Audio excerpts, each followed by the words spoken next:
예, 이제 계속 진행하죠. 아무래도 이제 피곤하실 것 같아요.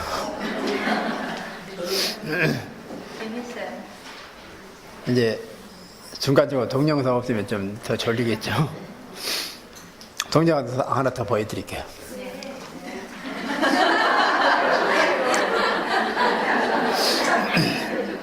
이제 이 동영상은요, 우리가 앞에 보여드렸던 동영상이 상당히 좀 내용 자체가 부정적인 그런 동영상이었어요. 이제 소통이 안 되는 그런 사례를 보여드렸죠. 근데 소통이 잘 되는 가정도 한번 보여드려야 균형이 맞을 것 같아요.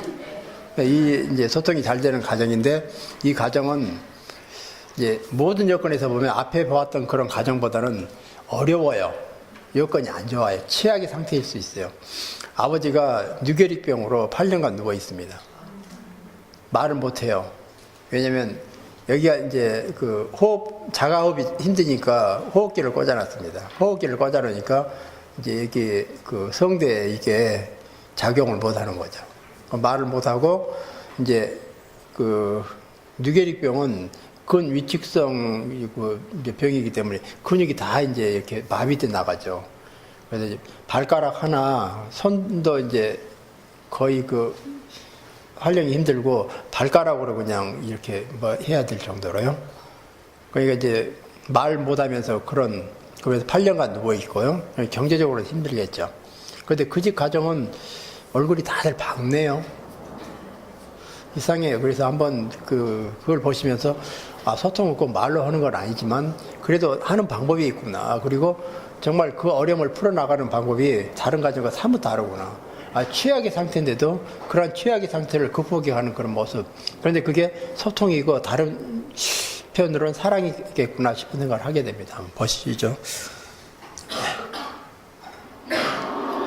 우리가 원미 가족을 만난 건 경북 영양의 작은 동네였습니다.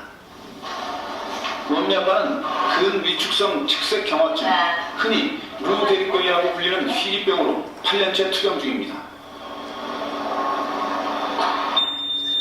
호흡기에 의지해 숨을 쉬어야 하고 왼쪽 발가락과 얼굴 근육 약간을 제외하고는 아무것도 움직일 수가 없는 몸입니다. 괜찮아요. 들을 수는 있지만 인공호흡기 때문에 말을 할 수가 없다는 남편에게 아내가 말을 겁니다. 소금밖에 안고 있다니까. 내가 이제 아빠가 내가를 가는데 아들이 다 크다 하상하고 울면을 하다고 이렇게 짖집한다다 내가를 팩팩 그런데 얼마나 좋겠노 궁금해가지고 물었거든. 하나를 얼마 하겠나 이렇게 봤다가 오면은 이야 기시세 하루 24시간 함께 있는 부부의 일상을 잠시 들여다봤습니다. 여름 안 간지럽나? 이렇게 날씨 좋은 날 바닷가까지 입게 해주세요. 바다 안 보고 싶나? 보고 싶지. 가족 보는데 반짝반짝 막. 내가 이렇게 이야기해도 날 한번 안 쳐다보겠어. 한번 못 쳐다보는데. 특별할 것도 없는 아내의 끊이지 않는 얘기에 남편 역시 간간히 대꾸를 보냅니다. 맞장구 한번 제대로 못 쳐주는 남편에게 쉼없이 말을 거는 데는 나름의 이유가 있었습니다. 이런 데를 가냐?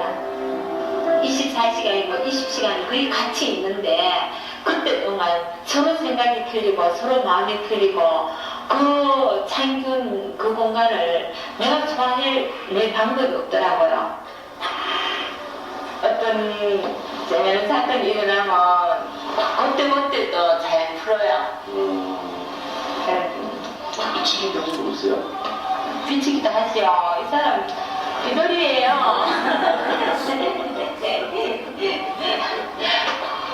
애들한테도 삐지고요. 한 번은 삐져가지고 우는 적도 있었는데요. 아내의 말에 시종 웃기만 하던 그가 무언가를 말하려 합니다. 하루 쳐봐라. 잠깐 넣을까? 뭐냐 싶은데. 눈빛만 보면 척척이라는 아내도 이럴 땐 글자판이 필요합니다. 작은 모음이 색깔로 구별되어 있는 글자판. 눈을 깜빡이면 1점, 움직이지 않으면 2점. 눈이 깜빡임에 따라 글자가 완성되는 것입니다.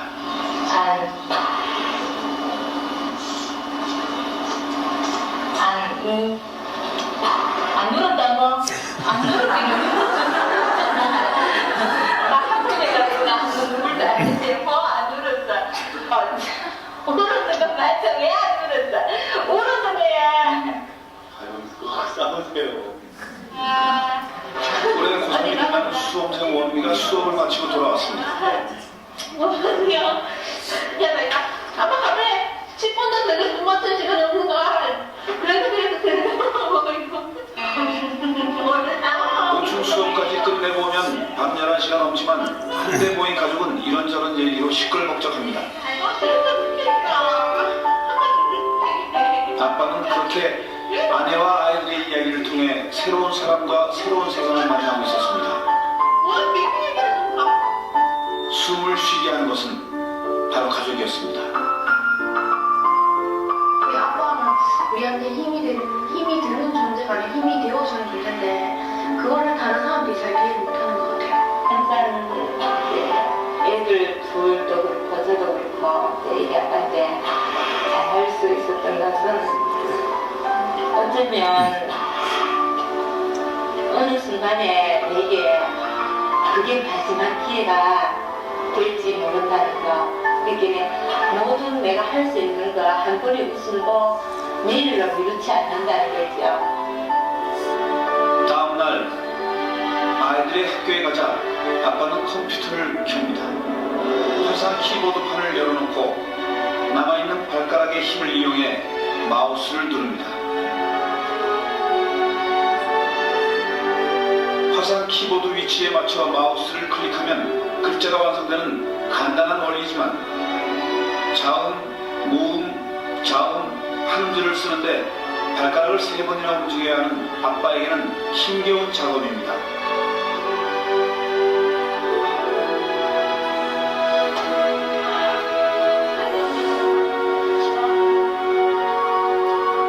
보통 사람들에게는 너무나도 일상적인 마음의 표현, 사랑한다, 미안하다는 말이 아빠의 편지엔 힘들게 그리고 진심어리게 담겨 있습니다.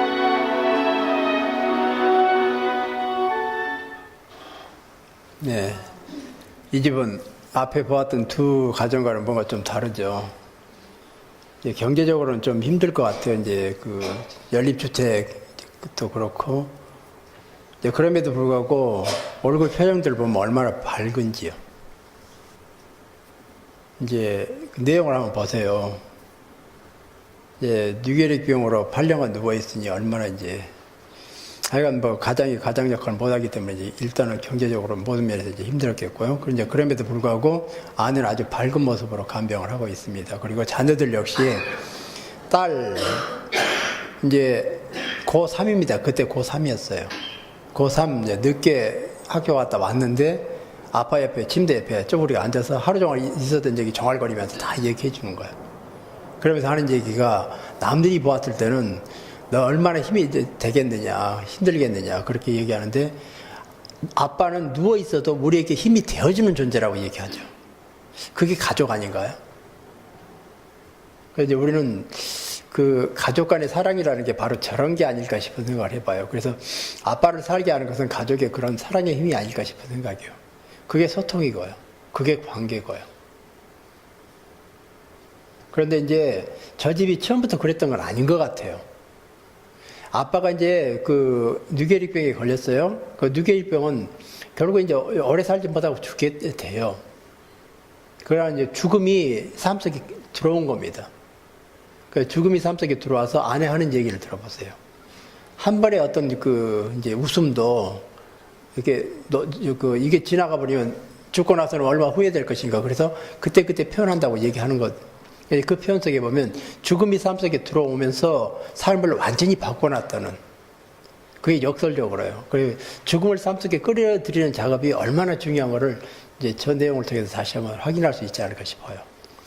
현대인들의 가장 큰 문제가요, 죽음을 외면하고 살고 있죠. 우리 모두가 죽지 않으면 안 될 존재인데 그 죽지 않으면 안 될 존재임을 늘 무의식적으로요, 배제시키고 안 죽을 것처럼 살아가는 게 바로 인간관계를 망쳐놓고 소통의 문제를 낳게 만들었고, 이제 불행을 자초하는. 그래서 우리는 삶 속에 죽음을 끌어들이는 그런 그 작업이야말로 얼마나 중요한지요. 바로 저 집은 그게 아주 큰 역할을 하지 않았는가 싶은 생각을 해봅니다. 죽음을 삶 속에 끌어들이는 순간, 지금 이 순간의 시간의 의미가 달라져요. 그러겠죠. 이제 이 시간의 의미 자체가요, 얼마나 소중한지요. 이 시간 지나고 나면 두 번 다시 돌아오지 않는다는 사실이요. 그럼 이 시간에 내가 뭘 해야 될지요. 또 얼마나 열심히 해야 될지요. 그게 죽음을 이렇게 끌어들이는 순간 시간의 개념이 달라진다는 거예요. 죽음을 끌어들이는 작업이 얼마나 중요함을 이제 이런 과정을 통해서 이제 우리는 다시 한번 알 수 있어요. 이제 그 작년에 제가요, 여름철에 부산에 있는 예수 성심 정교자 수녀인가요? 거기서 이제 그 2박 3일씩 해가지고 그 식구들 전체를 했었어요. 2번에 걸쳐가지고요. 그런데 그때 수녀님 중에 그 저 본당에 계셨던 분이 계셔요. 같은 신자였대요. 그래서 잘 알아요. 그래서 제가 궁금했었거든요. 그 이후에 저분들이 어떻게 되었을까. 그런데 인천으로 이사를 갔고, 딸은 이제 간호사가 됐고, 또 이제 주변 사람들이 많이 돕고 해가지고 건강 이 상태가 더 나빠지지 않고 유지되어지면서 아주 잘 살고 있다고 그래요. 하여간 뭐 저걸 보면서도 잘 살 수 있을 것 같다 싶은 생각을 했는데, 여전히 이제 그런 어떤 밝은 분위기가 삶 역시도 이제 그 어려운 걸 다 극복해내고 행복하게 살고 있구나 싶어가지고, 이제 뭐 이건 좋은 소식 들어서 저도 아주 안심했는데요. 하여간 작년에 이제 그 얘기를 이 과정 중에 이제 듣게 되었습니다. 이제 방금 보여드렸던 그 내용을 보면은 소통이라고 하는, 특히나 가족 간의 소통, 그게 얼마나 중요한지, 그리고 소통의 다른 표현이 가족 간의 사랑의 또 다른 표현이다 싶은 생각을 하게 되죠. 앞에 그 가정과 비교하면 물질적으로 풍요롭지 않아도 그건 별로 중요한 게 아닐 것 같아요. 그래서 우리는 물질적인 풍요보다도 정말 중요한 게 인간관계이고 서로 간의 소통이고 사랑이 아닐까 싶은 생각을 다시 해보게 됩니다. 이제 공동체와 소통에 대한 문제로 넘어가겠습니다. 이제 유인물 5쪽이 되겠네요. 이제 공동체와 구성원에 대해서요.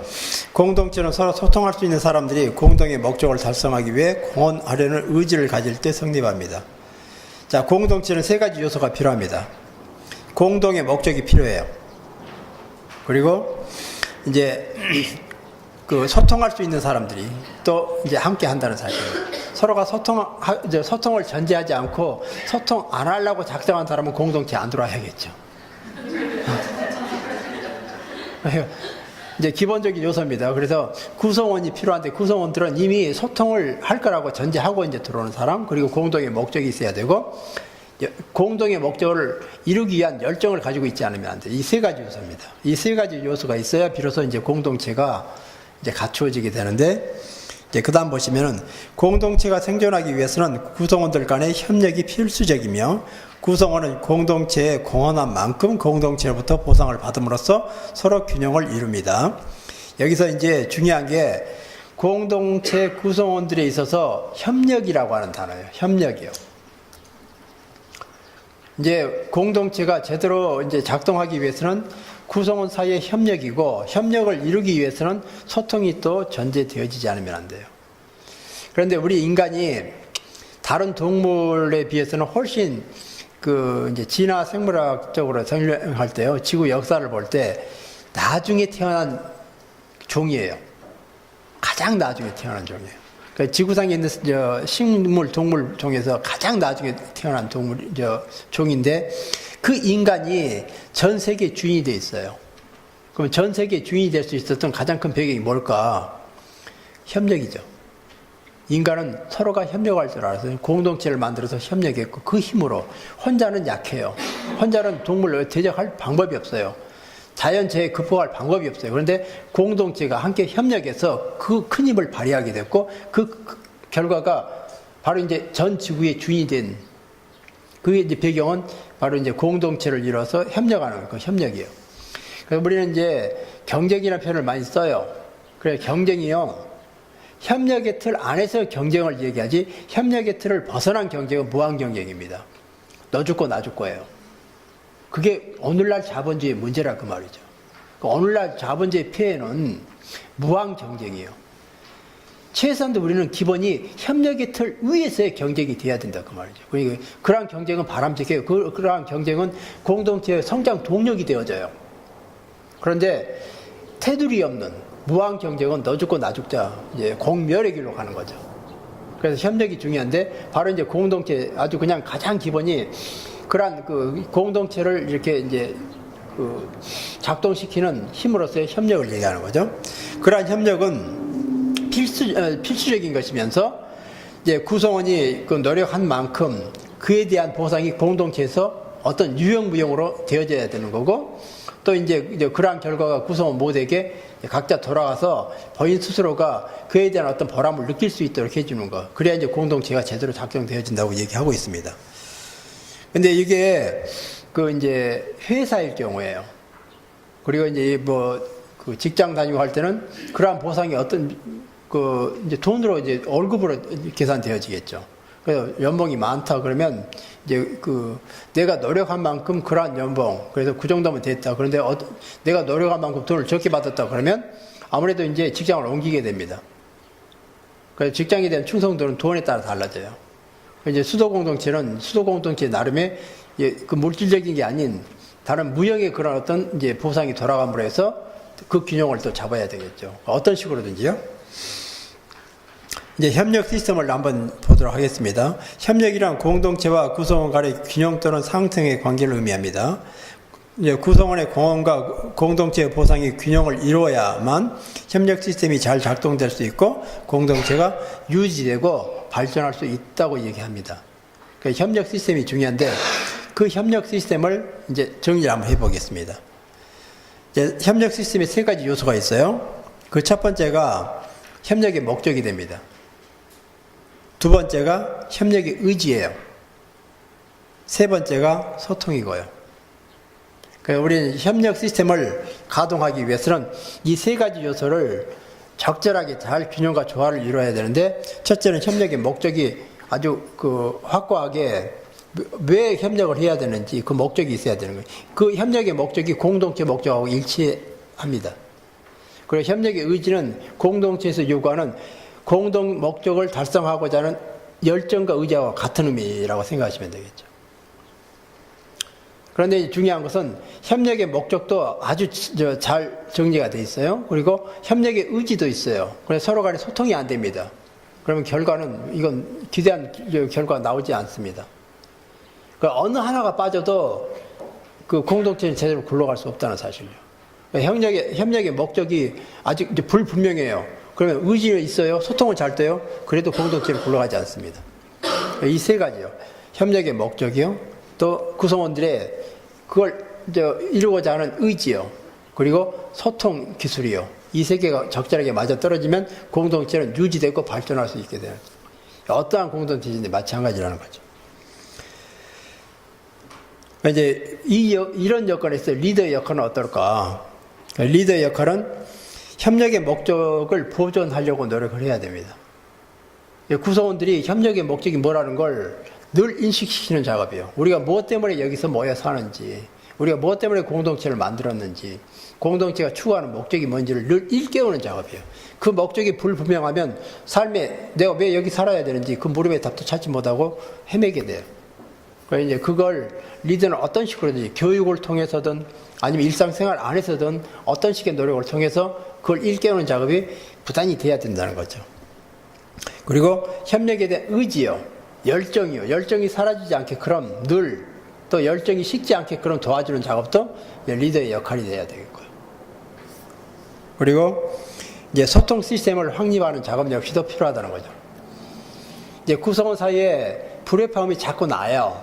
그럼 이러한 불협화음을 효과적으로 해소할 수 있도록 이제 이런 교육 자체가 바로 이제 그런 이제 그 시스템을 확보하고 이제 도와주는 이런 여건이 되겠죠.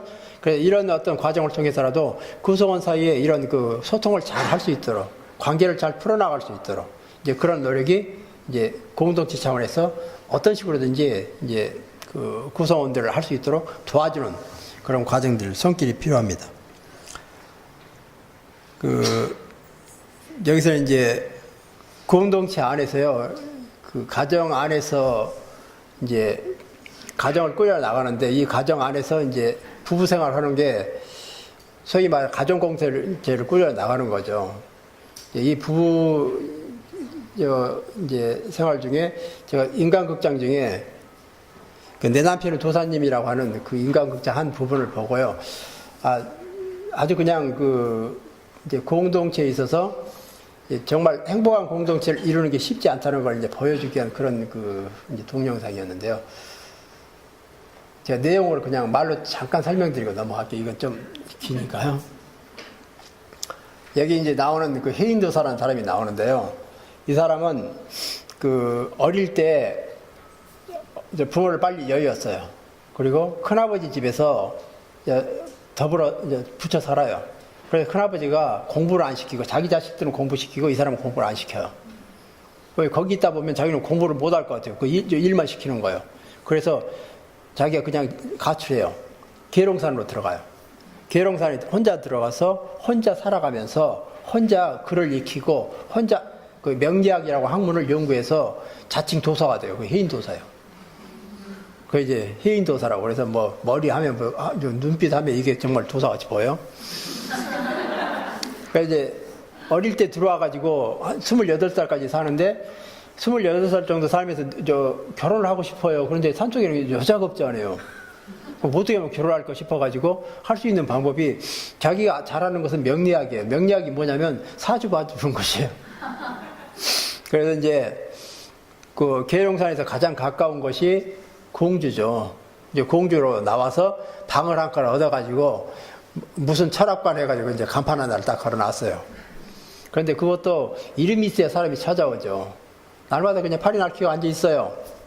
그런데 그때 마치 서울에서 어떤 노처녀가 이제 아주 바람쐬러요. 이 사람은 이제 미술 전공한 사람이고 미술 교사고 대학원까지 공부한 사람이고 해인도사는 초등학교 학교도 안 나온 사람이고.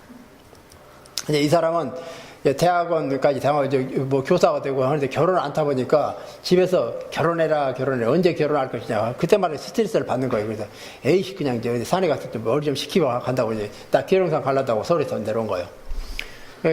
계룡산 가려면 공주 내려서 이제 그리 올라가야 될 거 아니에요. 이제 공주 내려서 가다 보니까 무슨 철학관이라고 간판 하나 붙어 있네요.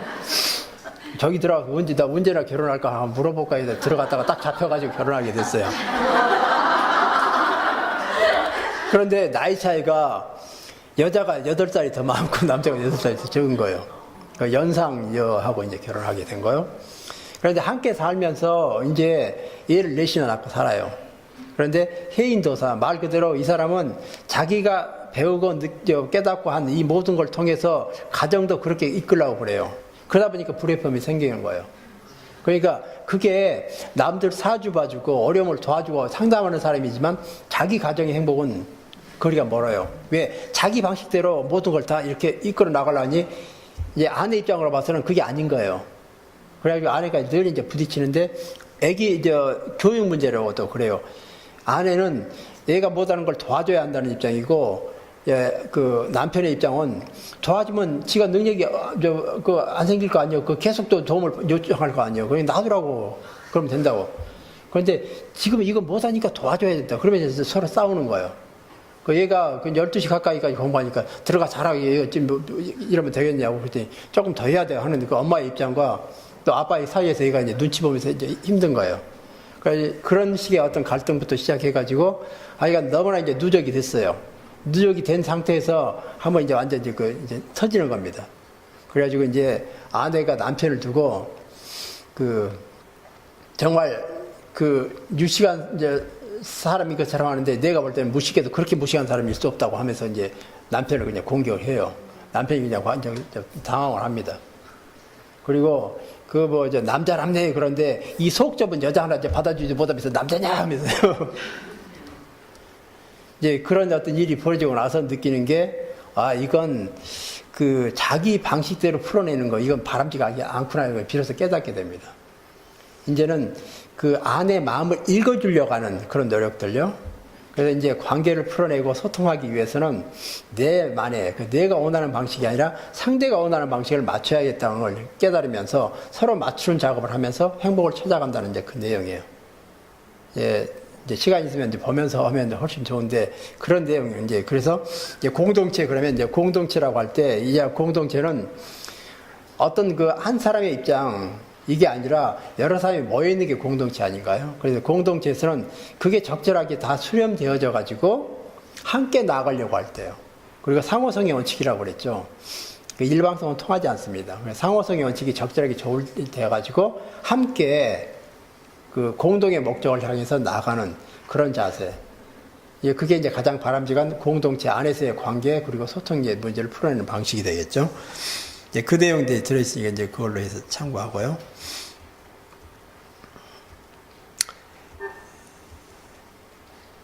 공동체와 개체와의 관계를 설명드릴게요.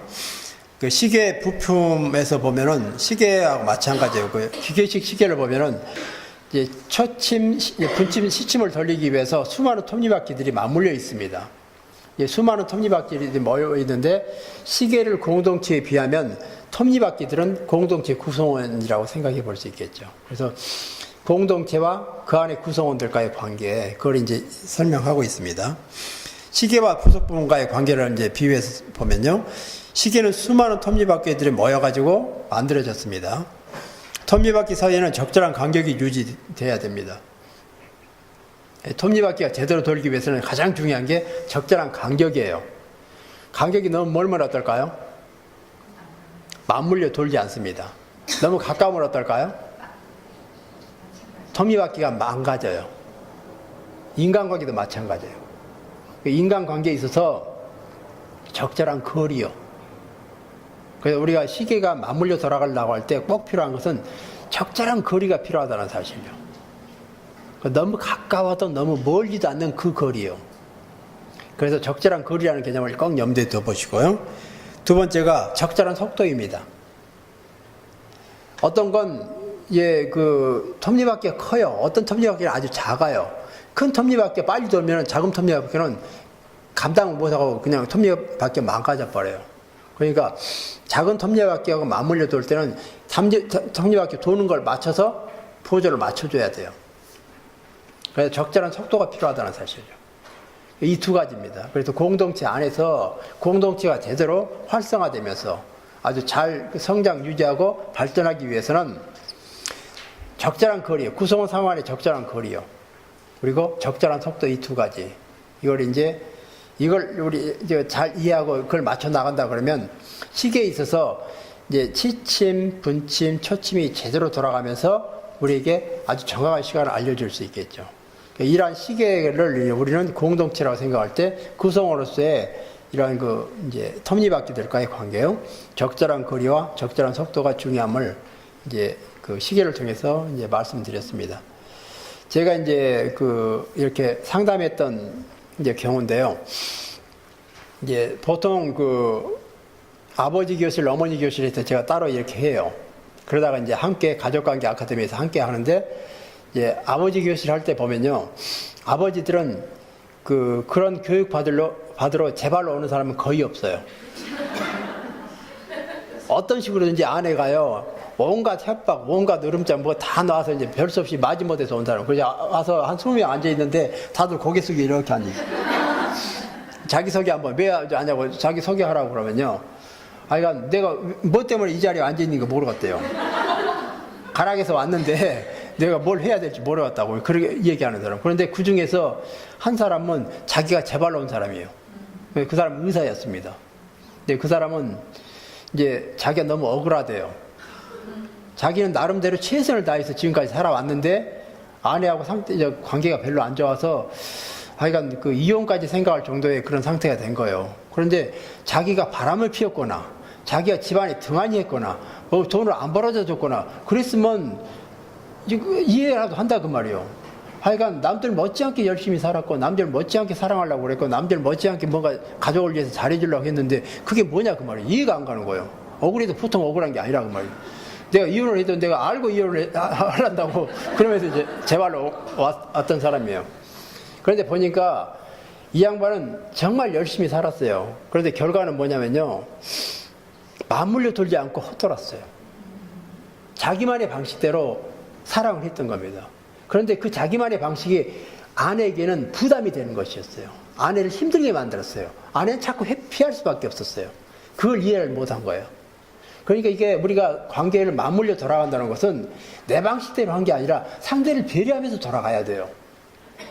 그걸 이제 아버지 교실 과정을 통해서 이제 우리 그게 6주 과정인데요. 한 번, 두 번씩 이제 알게 돼요. 그리고 집에 가가지고 아내하고 얘기를 하게 됩니다. 이제 그 과정을 통해서 남편이 변하는 모습을 보고요. 아내가 바뀌네요? 당신 끝나고 나면 나도 하란다고. 그래서 어머니께서 또 하게 됐어요. 그리고 나서 한 달마다 한 번씩 꼭 이제 그 후속 모임을 해가지고 한 달 살고 와서 어떻게 이제 살아왔는 것을 사람들이 함께 모여서 얘기를 하게 됩니다. 그런데 아주 진솔하게 이제 털어놓고 서로가 서로 문제 보면서요. 또 이제 아픈 문제도 있고 잘 될 때도 있고 안 될 때도 있고 그러면서 이제 한 10년 지나고 나서 이 사람이 바뀌었어요. 지금 얼마나 그 사람들이 다른 사람을 도와주는 사람들이 이제 된 거죠. 그래서 남편은 의사고 아내는 이제 중학교 교사고요. 이제 그렇게 이제 부부간의 문제가 해결되어지는데 어느 시기가 되니까 자녀 문제로 또 싸우게 돼요. 또 그 문제로 또 이제 작업을 하게 되고요.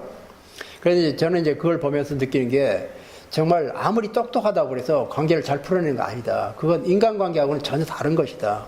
내가 아는 것은 그 전문 분야의 그 알미지 인간관계 풀어내는 것은 너무나 다른 영역이라는 걸. 그러니까 우리가 어디 사회적으로 높은 위치에 있고 또 어디 대학이 뭐 교수고 어디 뭐 지성인이고 그러면 가족도 어떻게 그 가족 관계도 좋고 뭐 어떻게 부모 역할도 잘할 것 같지만 천만에 그건 전혀 별개의 것이라는 사실. 이제 두 사람이 비로소 여태 사랑을 해왔는데 자기 방식대로 사랑해 왔음에 비로소 이제 문제점을 찾게 됩니다. 그래서 서로 맞추려고 노력하니까 이제 그 한 번 싸울 때마다 하나 톱니바퀴 찾는 거예요.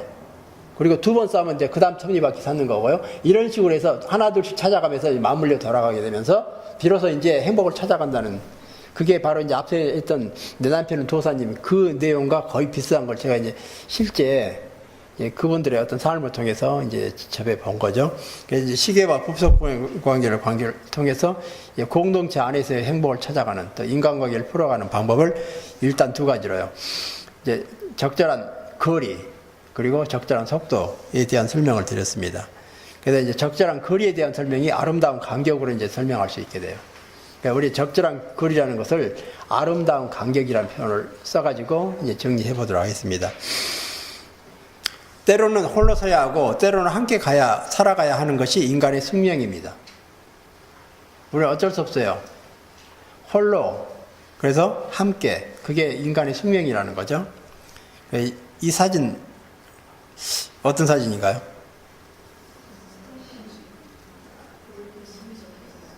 이스섬의 석상이라고 그러죠. 칠레 리옹의 성화인데 칠레의 서간 섬인데 그 칠레 앞쪽 태평양상의 보도요. 그런데 그곳에 사람들이 그 옛날 들어가서 석상을 만들어서 석상을 바다를 향하게 세워놨습니다. 그리고 석상들의 그 간격을 정확히 맞춰가지고 딱딱. 그 옛날 사람도 간격을 알았어요. 아주 그냥 바다를 향해서 간격을 딱 맞춰가지고. 그래서 간격이 얼마나 중요한가. 그래서 이제 칼릴 지브란이라는 사람 얘기 들어보셨죠? 애언자라고 하는 시집이요. 근데 그 애언자라는 시집이 그 20세기 성서 이상으로 그냥 큰 반향을 일으켜요. 많은 사람들이 읽는 이제 시집입니다. 근데 그 시집 속에 결혼에 대하여라고 하는 부분에 그 시가 바로 아름다운 간격에 대한 설명이 들어 있습니다. 서로 사랑을 하되 너무 가까이 있지 마라. 적절하게 이 간격을 띄어서 이 사이에 하늘바람이 춤추게 해라. 너무 가까이 있으면은 서로가 서로를 죽이게 된다 그 말이죠. 그래서 이제 예를 들어봅니다. 숲속에 나무들을 봐라. 숲속의 나무들이 너무나 가까이 있으면 서로가 죽게 된다. 참나무와 참나무가 적절한 간격을 유지하고 있던 걸 봐라. 사원의 그 지붕을 떠받들고 있는 기둥을 봐라. 한쪽에 몰아 있는 게 아니라 적절한 간격을 두고 해서 지붕을 떠받들고 있지 않느냐. 현악기를 봐라. 가야금 검은 거요. 이런 현대를 보면 적절한 간격을 유지하고 있지 않느냐. 그래야 이제 그런 고유한 소리가 나온다는 거죠. 그래서 이 적절한 간격이요. 인간 사이에서 이 적절한 간격이 얼마나 중요하냐고요? 서로의 관계를 지켜주는 아름다운 간격이 바로 이 간격이라고 얘기해요. 그래서 이제 아름다운 간격이라는 표현을 쓰게 됩니다. 그래서 이제 이 아름다운 간격, 그래서 이제 간격이란 개념을 제가 이제 뭐 짧게 정리해서 설명을 드리자면요. 그게 물리적인 간격과 전자론적 간격 두 개를 이제 크게 나눌 수 있습니다.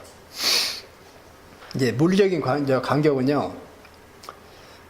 예를 들어서 아침에 선생님들 오실 때 그 전철 타시는 분들 계셨겠죠. 근데 전철 한쪽이 이렇게 그 자리가 많이 있는데 가운데 한 사람이 앉아있고 나머지 자리가 비었다고 생각할 때요.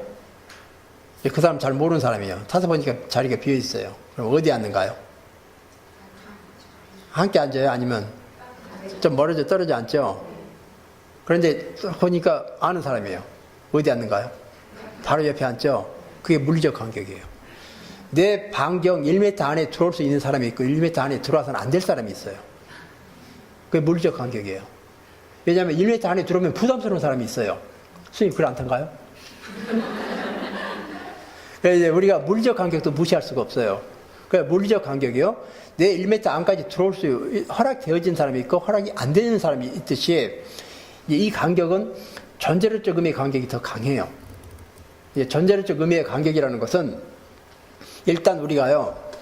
간격을 유지하기 위해서는 홀로 서기가 돼야 돼요.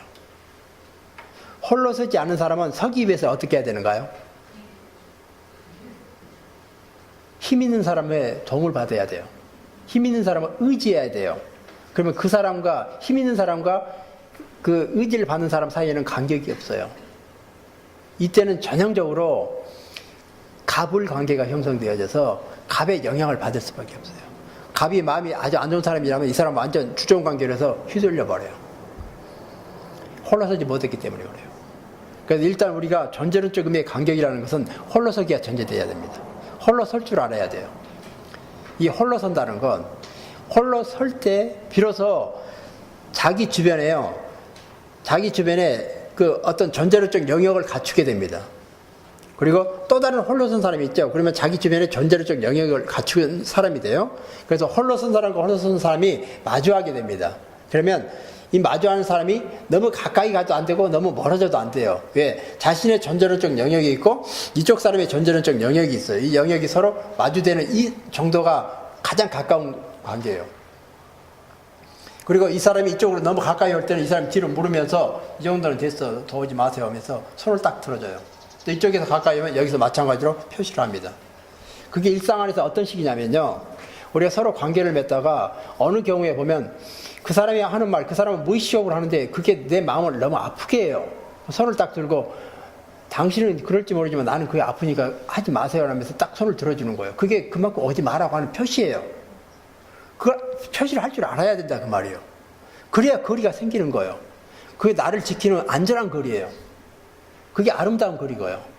그래서 우리가 홀로서기 안 된 사람은 그 말할 용기가 없어요. 그러니까 자신이 힘이 없으니까 의지하지 않으면 안 돼요. 말을 하지 못해요. 자기색을 드러내보지는 못해요. 자기 전제론적 영역이 없어요. 상대에 의해서 이제 좌우지 당할 수밖에 없는 거죠. 그래서 우리가 전제론적 간격이라는 것은 홀로 선 사람들, 홀로 서고 홀로 선 사람들 사이에 적절한 간격이 형성되어집니다. 이 적절한 간격이야말로 서로의 관계를 유지하는 비밀이라는 사실입니다.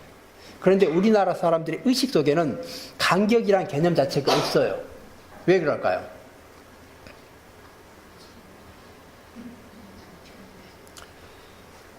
의식 자체 보면요. 물이라고 하는 개념 속에가 그 우리라고 하는 거예요. 선이 없어요. 어디까지가 나고 어디까지가 넌 선이 없다는 거죠. 좋을 때는 한없이 좋았다가 좋을 때는 완전 남이요. 그러니 선이 없는 거예요. 그래서 이게 얼마나 그게 사람을 힘들게 하는지 몰라요. 좋을 때는 좋을지 모르지만 아이가 뭐 할 때는 완전히 의리에서 벗겨 나가지 않으면 안 될 정도로요. 가장 이제 건강하다는 것은 나와 너의 적절한 간격이 유지돼야 된다는 사실. 그리고 나의 그 존재론적 영역이 이 정도라는 것을 상대에게 늘 이렇게 손을 들어서 표시하는 거예요. 더 가까이 오려고 그러면 이 정도면 됐어야 하고요. 표시해 주는 거예요. 그러니까 서로가 서로를 표시하면은 그게 서로를 지켜주는, 그러면서 관계도 유지되어지는, 그래서 나오는 게 홀로 그리고 함께입니다. 관계는 홀로 그리고 함께예요. 홀로 그리고, 홀로서기가 돼야 되는 거고, 홀로서기 안 되는 사람이 관계 맺는데 항상 취약할 수밖에 없어요. 그래서 공동체 안에서 관계 맺는데 힘든 사람은 홀로서기가 아직 안 된 사람이에요.